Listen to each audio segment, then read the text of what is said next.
সম্প্রতি প্রাথমিক শিক্ষকদের রেশনালাইজেশনের জন্য government of West Bengal school education director primary education থেকে অর্থাৎ দ্য কমিশনার অফ স্কুল এডুকেশনের পক্ষ থেকে সমস্ত ডিপিএসসি চেয়ারম্যানদের উদ্দেশ্যে জানানো হয়েছে যে শিক্ষকদের অবশ্যই রেশনালাইজেশন করতে হবে এবং তা 2009-এর আরটি অ্যাক্ট অনুযায়ী এবং কঠোরভাবে মেনে চলতে হবে। এখন প্রশ্ন হলো 2009-এর যে আরটি অ্যাক্ট রয়েছে বা পিটিআর রয়েছে, এটা নিয়ে কিভাবে শিক্ষকদের কঠোরভাবে এই ট্রান্সফার প্রক্রিয়া চালাতে হবে।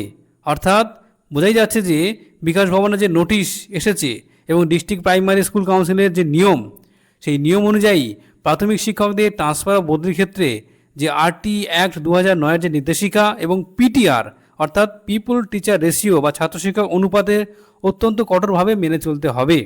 এখন প্রশ্ন হচ্ছে যে কিভাবে ট্রান্সফারের ক্ষেত্রে এই আরটি অ্যাক্ট 2009 এবং পিটিআর এবং উচ্চশিক্ষা ট্রান্সফারের ক্ষেত্রে এগুলি কিভাবে প্রভাব পড়ে, চলুন বন্ধুরা দেখে নেওয়া যাক।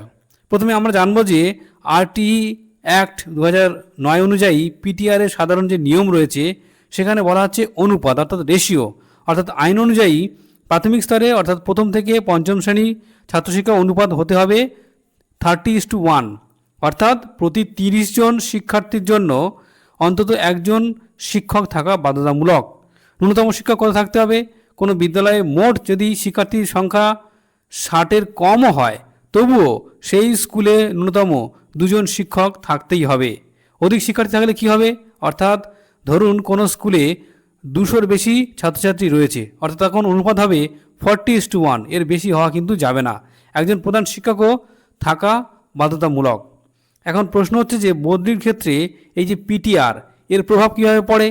উচ্চশিক্ষা পোর্টাল বা ডিস্ট্রিক্ট লেভেল মিউচুয়াল ও জেনারেল ট্রান্সফারের ক্ষেত্রে এই পিটিআরের হিসেব অত্যন্ত গুরুত্বপূর্ণ। প্রথমে দেওয়া হবে এনওসি বা ছাড়পত্র। কোনো শিক্ষক ট্রান্সফারের আবেদন করলে বিদ্যালয়ের প্রধান শিক্ষক অর্থাৎ এইচওআই বা এসআই তখন তা ফরওয়ার্ড করতে পারবেন যদি ওই শিক্ষকের বদলির কারণে স্কুলের পিটিআর 30:1 এর নিচে না নেমে যায় বা নিয়ম না লঙ্ঘিত হয়। শিক্ষক শূন্য বা একক শিক্ষক বিদ্যালয়ে যদি থাকে, কোনো শিক্ষকের বদলির ফলে যদি স্কুলটি সিঙ্গেল টিচার একক শিক্ষক স্কুলে পরিণত হয় বা বিদ্যালয়ে শিক্ষকের সংখ্যা শূন্য হয়ে যায়, তবে সেই বদলির আবেদন সাধারণত ফরওয়ার্ড করা হয় না। এবার যদি উদ্বৃত্ত হয় বা ঘাটতি হয় অর্থাৎ সারপ্লাস এবং ডিপোজিট হয়, ট্রান্সফারের ক্ষেত্রে অগ্রাধিকার দেওয়া হয় যাতে উদ্বৃত্ত বিদ্যালয় থেকে শিক্ষকদের ঘাটতি বিদ্যালয়ে পাঠানো যায়, যাতে সব স্কুলে সঠিক পিটিআর বজায় থাকে। এখন প্রশ্ন হচ্ছে যে শিক্ষকদের পুনর্বিন্যাস বা এই যে রেশনালাইজেশন এটা কিভাবে হবে। অনেক সময় বদলির ক্ষেত্রে প্রশাসনিকভাবে রেশনালাইজেশন করা হয়ে থাকে।